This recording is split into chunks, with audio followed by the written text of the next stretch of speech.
Baik, sebelumnya Assalamualaikum warahmatullahi wabarakatuh.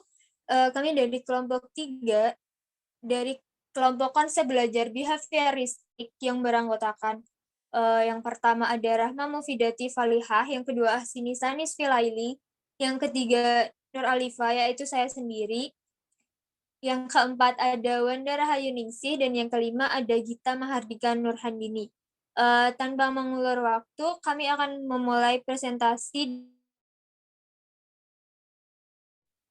konsep belajar behavioristik yang akan dijelaskan oleh Mbak Wanda. Silakan Mbak Wanda. Terima kasih kepada Mbak Alifa yang telah memberikan waktunya. Di sini saya akan menjelaskan konsep belajar behavioristik. Teori behavioristik adalah teori belajar yang mempelajari perilaku manusia, perspektif behavioral dengan berfokus pada peran dan belajar dalam menjelaskan tingkah laku manusia dan terjadi melalui rangsangan berdasarkan stimulus yang menimbulkan hubungan perilaku reaksi atau respon, hukum-hukum mekanistik. Asumsi dasar mengenai tingkah laku menurut teori ini adalah bahwa tingkah laku sepenuhnya ditentukan oleh aturan, bisa diramalkan, dan bisa ditentukan. Menurut teori ini, seseorang terlibat dalam tingkah laku tertentu karena mereka telah mempelajarinya melalui pengalaman-pengalaman terdahulu. Menghubungkan tingkah laku tersebut dengan hadiah. Seorang menghentikan suatu tingkah laku mungkin karena tingkah laku tersebut belum diberi hadiah atau belum mendapat hukuman. Sekian dari saya kembalikan kepada moderator. Baik Mbak Wanda, terima kasih atas penyampaian materinya. Materi yang kedua yaitu prinsip teori behavioristik yang akan disampaikan oleh Mbak Rahma. Silakan Mbak Rahma. Baik, terima kasih kepada Mbak Nur Alifa untuk waktunya. Di sini saya akan menjelaskan lebih lanjut behavioristik. Nah, di antaranya itu terbagi menjadi 3, yakni yang pertama, apabila seseorang dapat menunjukkan perubahan perilaku, maka dikatakan sudah belajar. Teori ini menekankan pada pembentukan tingkah laku yang didasarkan pada hubungan antara stimulus dengan respon yang bisa diamati dan tidak menghubungkan dengan kesadaran konstruksi mental. Nah, untuk prinsip yang pertama ini memiliki arti bahwa kegiatan belajar yang atau dengan kata lain, seseorang telah belajar jika sudah mendapat perubahan yang sudah terdapat perubahan dari dalam dirinya. Next, yang kedua, pada teori yang kedua ini terjadi antara stimulus dengan respon. Yang penting karena bisa diamati. Nah, jadi untuk hal-hal selain stimulus dan respon tidak bisa diamati atau tidak bisa dianggap penting. Untuk yang ketiga yakni adanya penguatan atau reinforcement, yaitu hal-hal yang bisa memperkuat respon. Penguatan ini bisa berupa penguatan positif atau juga penguatan negatif. Mungkin cukup sekian, saya kembalikan ke Mbak Nur Alifa. Baik Mbak Rahma, terima kasih atas penyampaian materinya. Materi yang selanjutnya yaitu hukum pada belajar teori behavioristik yang akan disampaikan oleh Mbak Gita. Silakan Mbak Gita.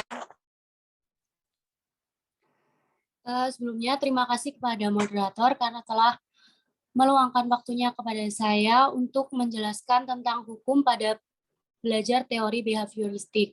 Jadi hukum ini tuh ada 4 ya.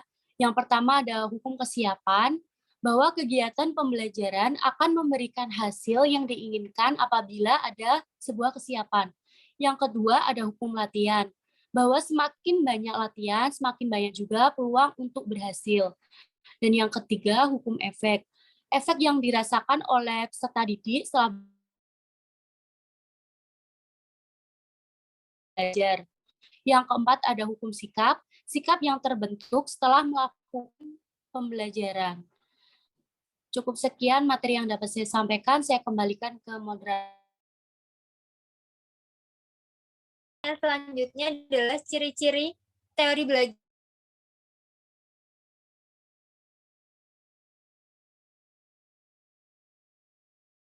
lingkungan yang berupa stimulus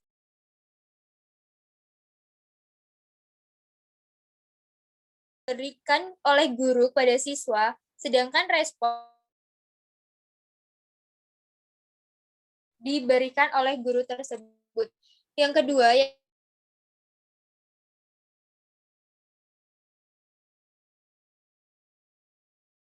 ketiga, mementingkan peran reaksi. Yang keempat, yaitu mengutamakan mekanisme hasil belajar. Yang kelima, mementingkan sebab di waktu yang lalu.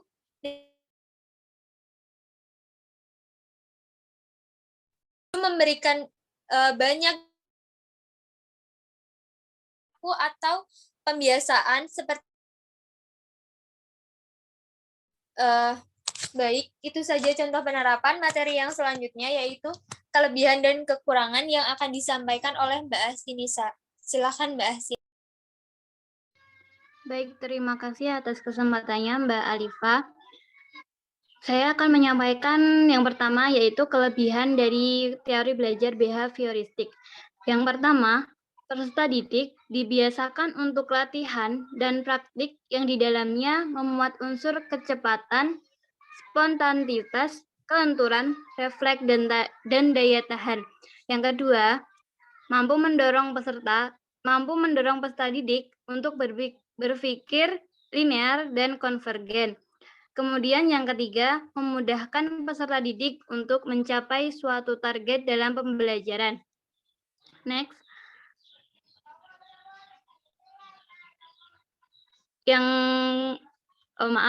Kemudian materi yang berikutnya yaitu kekurangan dari teori belajar behavioristik ini. Yang pertama, membatasi kreativitas, produktivitas, dan imajinasi peserta didik. Yang kedua, pembelajaran berpusat kepada guru yang mengakibatkan peserta didik terkesan pasif. Kemudian, next.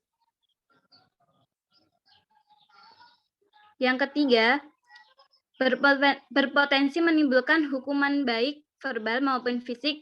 Kemudian yang terakhir, timbul kesulitan untuk menjelaskan kondisi belajar yang kompleks karena hanya beracuan pada stimulus dan respon.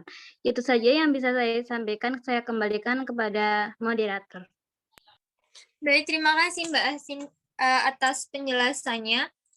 Itu tadi penyampaian materi dari teori belajar behavioristik yang dapat diambil kesimpulan dari dari penyampaian materi di atas, bahwasanya teori behavioristik adalah teori yang menekankan pada tingkah laku manusia sebagai akibat dari interaksi antara stimulus dengan respon. Adapun yang dijelaskan dalam penyampaian materi di atas, teori belajar behavioristik berhubungan langsung dalam proses pembelajaran, yaitu menghilangkan tingkah laku atau perilaku yang salah, sehingga akan melahirkan tingkah laku yang baru yang lebih mendekati sempurna.